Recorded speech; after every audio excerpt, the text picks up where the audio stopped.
Good morning, Commissioners. Thank you very much for being here. I wanted you there so I could see you. I want to see you. I want to thank you for what you have done over this past year and a half to address the fiscal situation that we're in. Without your steadfast work, some of you day in and day out, some of you around the clock, Pat Pitney, thank you very much. We wouldn't have been able to submit the fiscal plan we did in December, a broad-based fiscal plan that was addressed Alaskans' issues as Alaskans, not as one particular group, another particular group, one industry, one region, as Alaskans. So thank you very much for that. I can't thank you enough. You know, last year the legislature drew down about $3.5 billion from our savings account, from a limited savings account. It's one that doesn't get replenished. This year, their plan is to draw down another about $3.5 billion from the same savings account, again, without being able to replenish that account. And one of these boards has that on there. This one right here.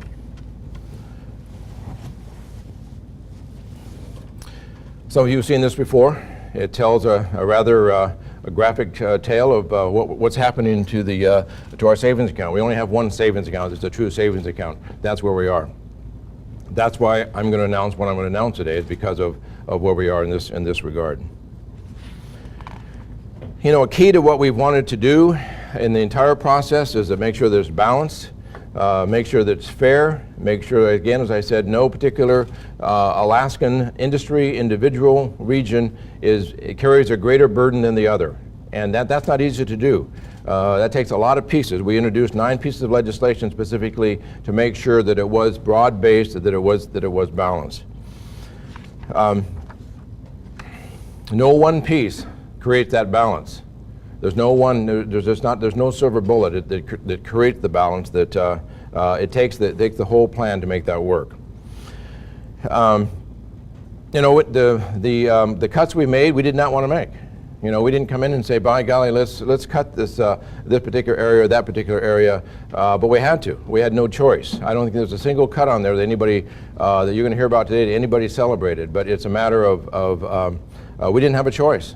You know, we can't create new revenues in our administration. We can only submit bills to get to the legislature, have passed to create additional revenue. We can impact it with the vetoes, and I have, and I'll be talking about that in a few moments. You know, of the 9 pieces of legislation that we submitted for the new Sustainable Alaska Plan, not a single one of them made it through the legislature. The Senate did pass the Permanent Fund Protection Act Bill 128. That did pass the Senate, did not make it through the House, and so in actual bills that have come out of the legislature, there wasn't a single one that addressed that. You know, some months ago, came back on a flight from Fairbanks, got in about 11 o'clock at night, and somebody on the plane, it was a plane that landed on the tarmac, so you walk in rather than through the covered walkway. And somebody in front of me turned around and came back. He said, "No, I want to shake your hand."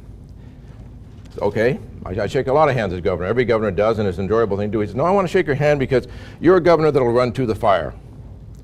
And what I'm about to do today is we're all running to that fire. And the fire is the future of Alaska. The fire isn't any piece of what we're going to announce. The fire is the future of Alaska. That's what we want to run to, and we want to make sure that we have a future in this state. So yes, we're going to talk about cuts. Yes, we're going to talk about fiscal changes, but it's really what we need to do is we need to address the fire that we face so that we have a future, so our children and grandchildren have a future. I know that's sort of a political cliche. It is until you have children and grandchildren. It's not a political cliche anymore. You can put faces to that statement. We asked each department to come down 20% from 2015 to now, and 12 of the 18 were able to do that. Those were all in the executive branch that did that.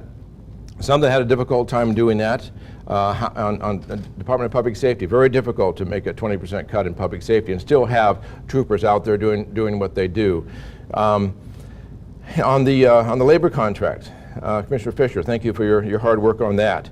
On the collective bargaining agreements, we had for the first time in decades, no cost of living increase in our contract. Thank you. That was not easy to do, and I appreciate those on the other side of the table, so to speak, for what they did. They've accepted furlough days. Sometimes you've heard that another branch of government, the courthouses in Alaska, now close at noon on Fridays. We've not ever done that before. That's part of the furlough program to bring down the budget. They made that concession on their own. In the contracts also, there are health insurance concession as well, that they're now paying part of the health insurance premium contribution, and that's all a direct reduction in pay. But we haven't stopped there. I have reached out to the various union partners and said, is there more we can do to help bring down the cost? And one asked me, they said, Governor, are you asking us to reopen the contract? And I said, no, I'm not. I honor the contracts, but as Alaskans, let's continue the discussion about what more we can do as Alaskans to bring down the cost of government, and that conversation will continue on. It'll continue on in a congenial discussion, not in hard negotiations across the table, but in future negotiations, we're going to obviously continue to be mindful of the fiscal situation we're in. I don't want to go through every department's reduction, but I do want to acknowledge a few. If Commissioner Laddick was here, I'd certainly see him along the way. He's a pretty tall fella. Commerce and Economic Development, reduction of 62.4%. That's $25 million. The Department of Education, thank you, Dr. McCauley. Not the money that goes out to the school district for the schools, but the department itself reduced 37%, $21 million. Thank you. Military and Veterans Affairs, Deputy Commissioner Dole, thank you. 37% reduction. That was largely as a result of the no longer funding of the Alaska Aerospace. Department of Labor, Commissioner Dragas, thank you very much, 32% reduction, about $11 million. Commissioner Cotton, 30% reduction to the Department of Fish and Game. Thank you very much for that, $24 million. I know these aren't, this is nothing we celebrate. I mean, this is not a day of celebration in any way. This is a day of, sort of a day of reckoning of where we are and what we need to do to get through this fiscal time. We can't solve this by cuts. You know, Governor Hickel many times said you cannot cut your way into prosperity, and we're not cutting our way into prosperity. We're using the only tools we have available to us to do all we can to reduce the deficit. On the vetoes, and it's actually vetoes and other savings. The way the budget works, there's some things that we've reduced that weren't actually in the budget. It's a little bit of a challenge to sort of follow all the money where it goes, but I'll do the best. And Pat Pitney is here today to answer questions that I can't answer. On the oil and gas credits, we're the only place that I can find in the world that does it the way we do it. We have a formula that creates a dollar amount per year based upon revenue we've received on oil and gas credits. It's a formula that creates a dollar amount per year that we're obligated to pay. And that this year, that's about $30 million is what that formula creates. It doesn't mean we don't owe beyond that. I am very supportive of the independence of what they're doing on the North Slope and then what they've done at Cook Inlet. That was a program that started in about 2006, had a $10 million cap on it, then it went to $25 million cap. 2011, the cap came off and it went to $700 million and was destined for up in the billions of dollars. We can't afford that with where we are today. We submitted legislation that directly would have resolved that had a soft landing for those companies. We still support a soft landing for those companies. I just can't justify paying all those credits out of our operating capital. There's other ways we can do that. We'll continue to work with them to help them, but doing it out of the operating capital in this budget, I could not do that. I reduced that by $430 million. On the government spending, the K through 12 education, University of Alaska vetoes, that's $190 million. And on the executive agencies, some of which I went through a little bit earlier, of the 18, that brings it to about 40 billion. Of that 190, about 40 million. University of Alaska, reduction of 10 million. Higher Education Fund, 80 million. Doesn't take away the scholarships, it's just the fund that funds the scholarships. Education and debt reimbursement. We reimburse approximately between 60 and 70% of the cost of schools across the state and local governments, and it's subject to appropriations. We've reduced that reimbursement by 25%, and so that equals about $58 million reduction, and other state debt of $5 million. That's the breakdown of the $190 million. On the mega projects, we're closing down two. One is the, and you know, I'm a project person. I'm a carpenter. I'm a carpenter with a law degree. I like to build stuff. I came into, I ran for governor to build Alaska, not to come into Alaska to balance the checkbook. And we're balancing the checkbook because that's the hand we were dealt. So it pains me to shut down anything involving a construction project or an infrastructure project. But two that we're closing down is one of the Connect Arm Crossing, and the second is the Susitna-Wantana project. We'll do those in such a way that we preserve what the work that's been done to date. For those projects, we can no longer continue to advance in our fiscal situation we're in today. In addition to that, we're pausing 8 statewide highway road projects, construction projects. Those 8 projects they're all over the state. They're state funded. Most of our projects are federal funded. These are not. These are state funded, as well as we would require bond issues for that to happen. That's another $250 million that we're pausing those until we have a fiscal plan. Until we have a fiscal plan that we know where we're going to be. We're trying to, you know, companies in situations that we are, they try to conserve cash, and I guess that's what we're trying to do in that particular move. So again, infrastructure projects, road projects, it certainly put a lot of Alaskans to work. It needs to be done. We put a hold on that until we have the fiscal plan with a balanced budget. You know, it's amazing with all we're doing, all the challenges we have. We've lost 80% of our income in about a year and a half, and so it's the cuts we're making are very, very difficult. But the good thing is we're able to afford a $1,000 dividend this year, and so every Alaskan will receive a $1,000 dividend.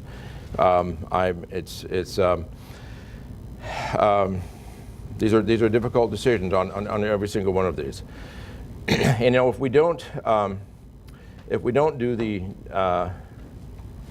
make a change on the dividend program, here's what's happened. It goes away in under 4 years. If it completely goes away if we don't make a change. If we make the change to someone who's a child that's born today, where's Katie? Katie, my press secretary. That just might be happening today, so we'll see. She said she was going to wait till we get to this press conference, and thank you very much. So Katie's son, born today, in 4 years, if no changes, would have 8,000. I mean, at age 18. But with the plan we have proposed, it would be 18,000. So, you know, I said recently. And this is I have to be careful about this when I sort of go off script. I know some get concerned, but you know, I'm a big fan of sourdough pancakes. And if we treat our permanent fund like we treat sourdough starter, we'll be fine. No one would ever use up all the sourdough starter. The first thing you do is you take it out and leave it for the next batch, for the next.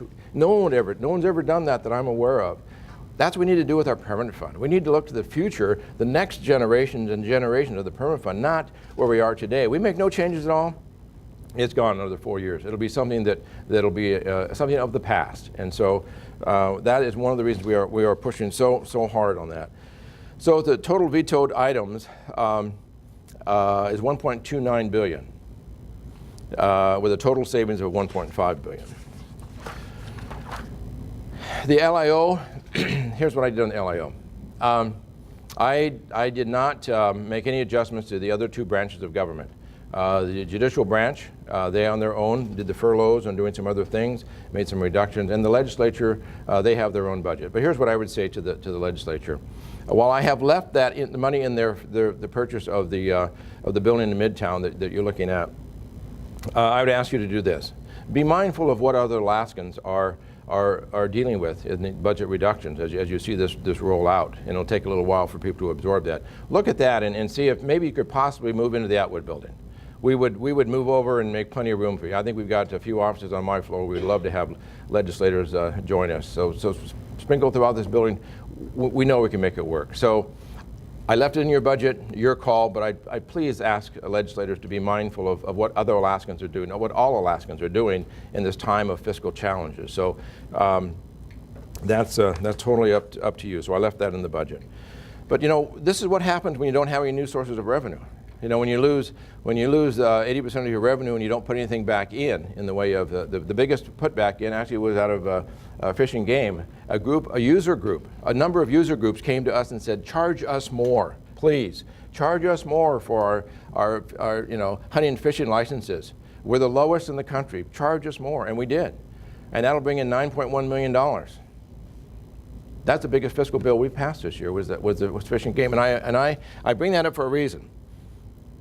They came to us and demanded that their fees be raised. They didn't come to us and say, raise everybody else and don't touch us. They came to us. I made the signing of that legislation, Commissioner Cotton, over in your offices was very meaningful to me. It was clearly Alaskans pulling together. I know all the cuts that we're making this year does not fix the problem. It doesn't come close to fixing the problem. What fixes the problem is having a fiscal plan. And that's what we presented to the legislature. You know, there were those that have said, you know, we don't need to act now. We have plenty of savings. My goodness, I don't think so. We don't have plenty of savings. We do need to act now. And what they don't understand is the savings is the solution. And it really is eating the seed corn for another meal rather than planting the seed corn so it grows for generations now. The savings is the problem. I mean, it's the solution. So as we continue to draw down on that, it's going to increase the problem.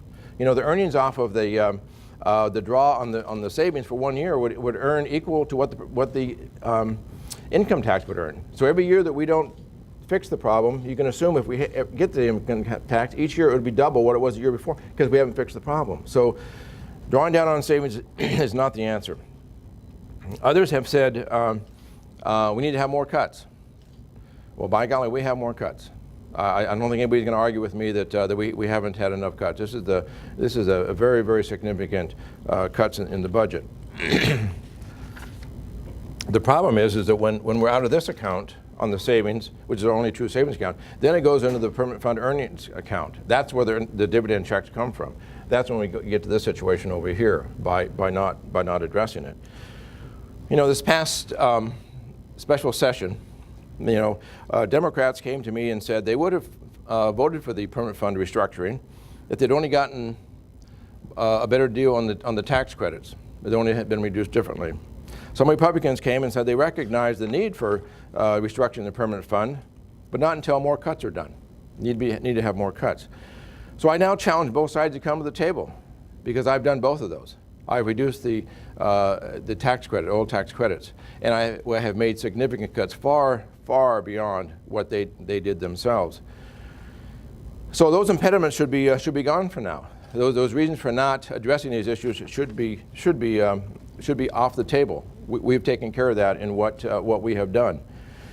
Many House members came and said, you know, if I vote for the reducing the permanent fund, I may not get reelected. I've taken care of that today. That's off the table. I said during my State of the State, I said, you know, I'll take all the blame, but I need you to do your part. I need you to do the work. So it's about worrying about the future of Alaska, not the future of our political seats that we're in. So there shouldn't be any more excuses. The excuses should be gone. When we come back into session on the 11th of July, I will expect that we'll now finish up the work that had roadblocks before, because I believe I have removed each and every one of those roadblocks.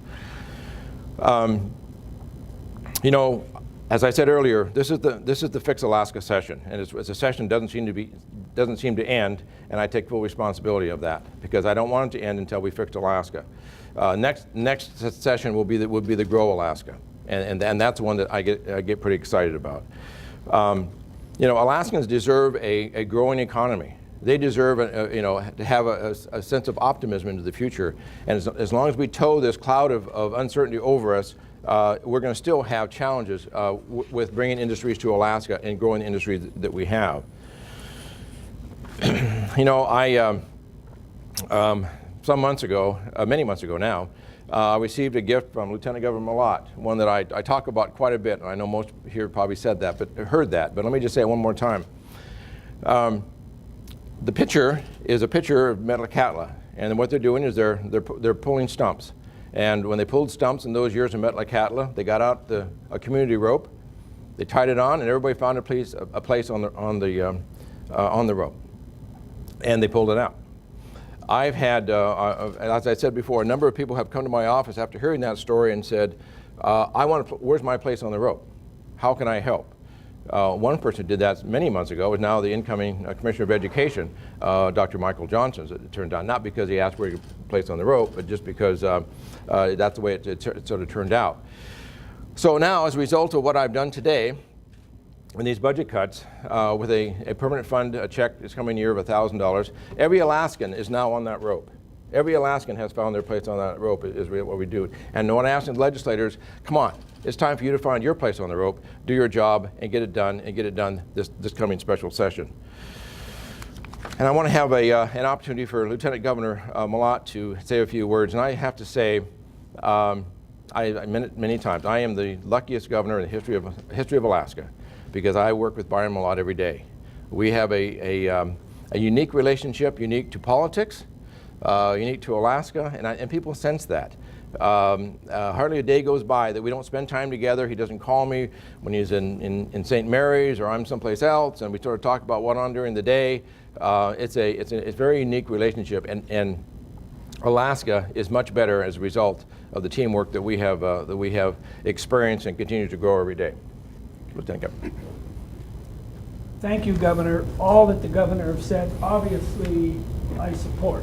I've had the opportunity to advise. I've had the opportunity to work with him and the Cabinet and Pat Pitney and all of those who have been fully engaged. What I would like to emphasize is the lost opportunity that comes from not having, by now, closed the fiscal gap. Our economy is lagging. The opportunity to grow Alaska is being significantly diminished. Alaska's capital budget, as an example, matching federal funds, providing state funds to build Alaska's infrastructure, has been reduced to, in many ways, a de minimis. And we are spending now the result of past legislative action, which will within several years be gone. And the driver in the Alaskan economy and the opportunity to build Alaska's infrastructure to attract investment, to grow our economy, a key indicator of the state's ability to invest in the lives of Alaskans, will be severely negatively impacted. I want to give just two examples of what, to add to what the governor, to emphasize what Governor Walker mentioned in his statement. The Department of Education, both of us campaigned, believe passionately that education is key to our future. The education of our children, the opportunity to create a new generation of Alaskans to lead our state and to grow and invest in our state.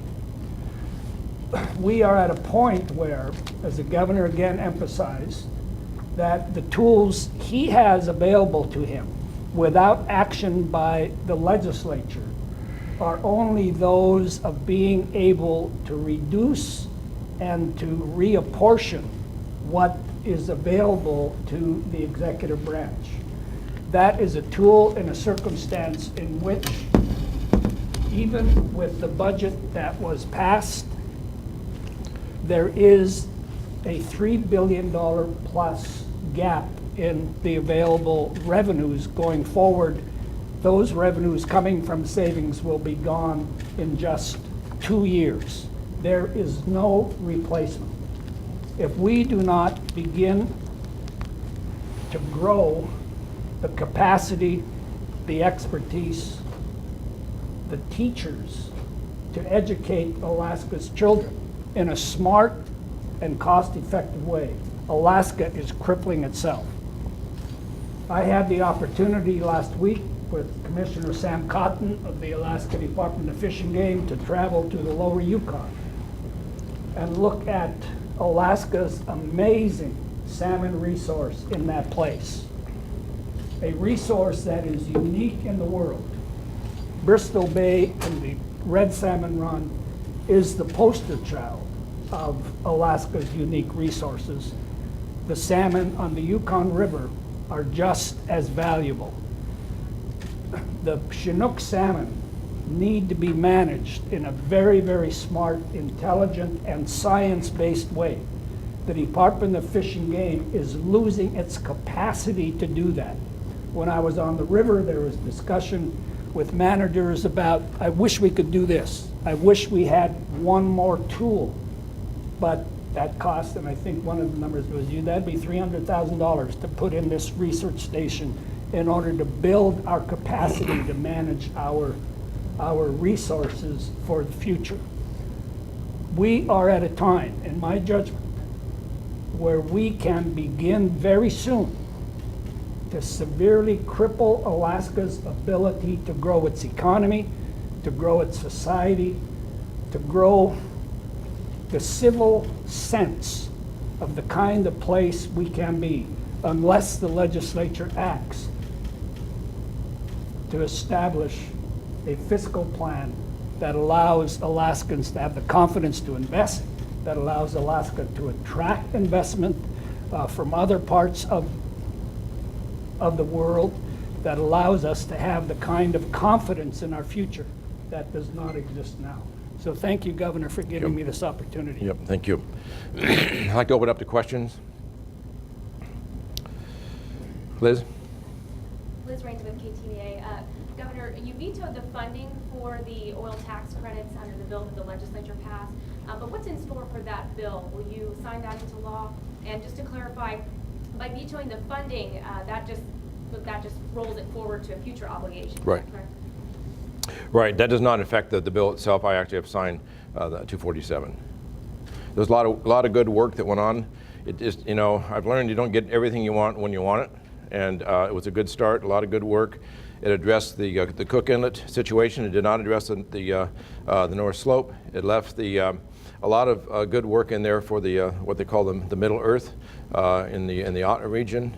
So it's a step in the right direction. But the funding itself, of course, there's no interest, there's no penalties on when that money is paid. Doesn't mean we don't get it paid. And again, we submitted legislation. We'll continue to work with the legislature on ways that we can pay those obligations, not necessarily out of our ongoing cash flow, but the other options that we have to get those paid. But again, it's a program that just got way, way, way out of our ability to fund, and there was there's no mechanism. Although the mechanism that was created was there was a formula that says that creates the amount of money that goes into that fund, and that's the $30 million that went into that fund this year, and it's part of our budget. So the legislature certainly can pay beyond that, and but I couldn't justify that. So next question. But just to clarify, that $430 million will have to be paid at some point, in addition to another like $300 million. So It will. Not actually It will. Mm-hmm. for the state. Yep. It's not a savings as such, but it's we need to find a different method of paying from a timing standpoint that more matches where we are on a financial situation. So, yeah. Elwood. Governor Elwood Braver with the Journal of Commerce. Do you feel these cuts that you've made are, I guess, with the surgical knife as opposed to the axe, to use a bad analogy, given that they haven't gone through the full vetting process of the full normal session? That's what makes it difficult. with the red pen is you don't have that public process. But pretty much everything, there's been a big public process through the various regular sessions, the various special sessions as far as on the budget. We were quite surgical in what we did. We were very careful. It took, many, we received the budget I think about a week ago, a little over a week ago, I believe. And so ever since then, in fact, before we received the budget, we began on the draft budget, started going through line by line, hundreds of hours of back and forth to the departments, and can you do this, can you cut this out? So it was very surgical in what we did, and it was very, we tried to be absolutely as careful as possible, but there was really no, there was nothing could go untouched in this budget. I think everybody is impacted in some way as a result. So, but on the oil tax, we just didn't have the cash flow. I mean, we didn't have the cash flow to be able to fund those at this point. And in prior years, we had excess cash flow, and we paid far in advance of what the minimum requirement was about. We're not there at this point. So, following up on that, can you elaborate at all on the different ways you touched on that you think the state might be able to pay the credits? Well, a couple ways. One is that we have put together and submitted legislation for an ADA loan program. So ADA can step in and create a low-interest loan program as sort of as bridge loans, perhaps in the interim until those get paid off. Once we have a balanced plan, when we know what kind of revenues we're going to have, then we could perhaps do it on a bond basis, go reach into one of our savings account on a one-time basis and be done with it. But but until we have the plan in place, it's a little hard to go out and pay out that kind of cash without the plan in place. That has always been part of our balanced fiscal plan, is to pay the credits off in an entirety and be done with the program. That would be our wish, be done with the credit program where we pay, again, no place else in the world that we know of does it the way we have been doing it. And I don't think anybody intended that we'd ever be in the situation we're in with all these credits and low oil prices down as low as 26. I think we're getting back up close to $50 again, which is good news. So it's without the balanced plan, it really limits our options, whatnot. So, Alex. Oil tax credit cuts. Do you know what projects that would affect? All of them, right? On the independents, of course, these don't affect the majors, but on the independents, it certainly will. There's no question about that, and we realize that. But in some cases, we're paying as much as 85% of the cost of some of the projects. That's a pretty heavy lift when you're basically borrowing money to pay those costs, whatnot. So we'll continue to work with them. I'll hear from them today, I'm sure, and I'll welcome that discussion and of how do we we're collectively in a challenging times, and so for us to continue to draw down on these savings without a plan and pay out those kind of payments is very, very difficult. So, Liz. Governor, you mentioned that you've taken care of some of the fears that legislators had with passing your permanent fund plan by vetoing part of the dividend money, artificially making them smaller this year. But we've heard from some legislators that they think the public isn't on board, they don't understand what's going on with the permanent fund plan. What kind of assurances do you have now that they will be more supportive of adopting the plan because of this veto? Well, they have someone to blame. They can blame me. And we listened to the testimony that was of all those that testified on the bill. Receiving anything less in the way of income in challenging times is very, very difficult. So we listened to that. We looked at the analysis that we did, the presentations we did across the state, and almost to a person, when we sat down and explained that if we don't make a change in the permanent fund, it's gone in a couple of years. It's just gone. They all said, well, we don't want that. We much rather receive, a lesser amount for decades or generations. But that's the kind of discussion that we've asked the legislators to have with their constituents. Their constituents are my constituents as well. And so that's the discussion we've been having with Alaska. And the polls are there's a number of different organizations. We haven't done any polls, but organizations have done polls, and it's pretty encouraging. The concern that's out there, that the Alaskans are acknowledged, we have a significant, serious problem, and so it's not the popular thing to do. I'll guarantee you that it's not the popular thing to do, but it's the right thing to do. And there are no popular lovers on solving this fiscal situation. Probably the most unpopular ones, I've taken care of each of those today. So what I've tried to do is take away from them the risk that they may suffer at the polls, so that that's off the table. And any excuses now are just pure politics, and I have absolutely no patience for that, of just playing politics with Alaska's future. So the pieces that are off the table that were objectionable before. Just to follow up on that, now that you've vetoed part of the funding for dividends this year, is there any way that the restructuring plan can wait until next year? Well, there's a cost of doing that. The problem of waiting until next year is again, we're drawing down on our savings. That we'd rather be earning income off those savings rather than paying dividends with those savings. So the real tool that we have to fix Alaska is what we're drawing down while we wait for another year, and another year, and another year. When we can't do that. What is the On the phone, can we go to the phone, please? Operator, how many calls in the queue, please? Yes, we have a few questions in the queue. We'll proceed with our first question on the line from Shauna Crandall with Alaska Education Update. Go right ahead. Hi, this is Shauna Crandall. So in the education community, did you consult with in deciding which education items to cut? Did you consult with the Department of Education or people outside DED? We did. We did a lot of consulting throughout the entire year and a half, as far as on areas that of making adjustments. You know, at some point we had to sort of just take all the input we've received and close the door and say, what are we going to do? And so we wanted to impact education as little as possible, but there had to be some modification. So the $50 BSA adjustment was part of the piece that we reduced, and then secondly, on the debt service reimbursement, I am absolutely well aware, based on my municipal background, of what that does to local communities having to come up with additional funding for debt service. It doesn't eliminate obligation. It does shift it to the local communities, and we feel badly about that. This shifts it. I mean, everybody's going to be impacted in some way, and so. But we did listen to in the final days. Did we sit down with certainly with the Department of Education, but as far as outside organizations on education, we at some point we certainly heard them throughout the year, and we totally respect and thank them for their passion. But we finally had to sort of make those final cuts. Operator, next question, please. Certainly. Our next question on the line is from Matt Buxton with the News Miner. Go right ahead. Thank you, Governor.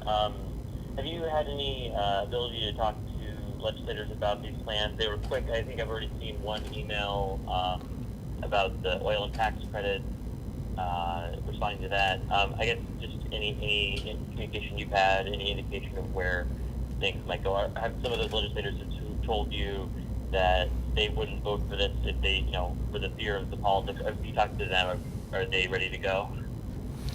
You know, I haven't talked to many legislators since the special session ended in Juneau. I've heard from some, but we were certainly given assurances from many that we make some of these adjustments. It'll take a lot of the objections away, and so we think it does. So we think that's going to be. We think that'll be happening hopefully certainly after we get back to Juneau. Operator, next question, please. Certainly. And the next question on the line is from Steve Quinn with Bloomberg. Go right ahead. Hi, Governor. I couldn't hear your response to HB 247. Can you please revisit that briefly? Thank you. Once again, Steve. Hello. I said I couldn't hear your response to HB 247. Oh, okay. I'm sorry. On the HB 247, I did sign 247, but I did veto out the $430 million of the tax credits. Thank you.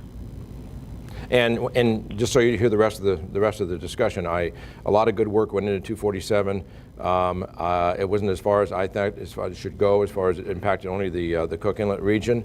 I think that we have submitted additional legislation to address going further than that, but a lot of good work was done. So we accept that, and we know that that's not the end of the discussion on some of those adjustments, and we'll address those hopefully during the special session. Next question, please.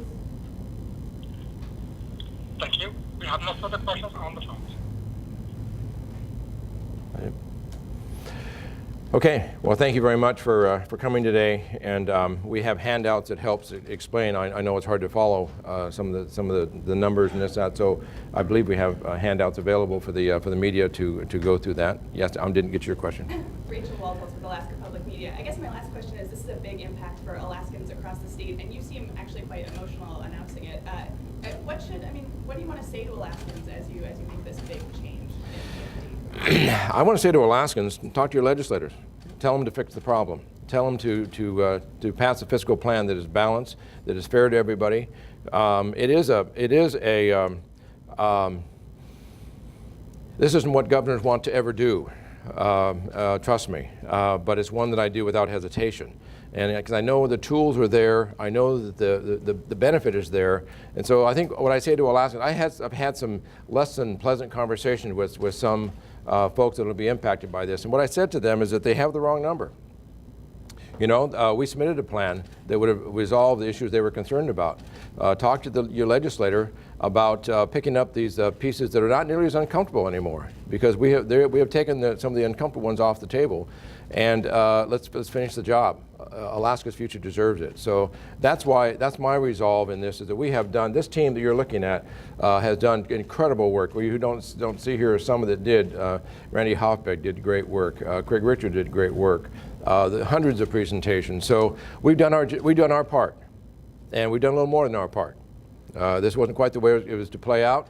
For me to make these cuts, and I'll never say I'm happy to do it. I say I'm willing to do it, and that's why I did it, because somebody needed to do it. So I'm saying now, let's finish the job. So that's my message to Alaskans. And the exciting thing for me, and I don't use the word frustrating, because it's the exciting thing for me is we have an incredible future out there. We really do. I mean, we really have an incredible future in front of us, but we need to fix this problem now. And we need to fix it in such a way that we don't end a very unique program, the Permanent Fund program, which is very unique. It will end in a couple of years if we don't fix this problem. So thanks, Rachel, for your last question. Thank you very much.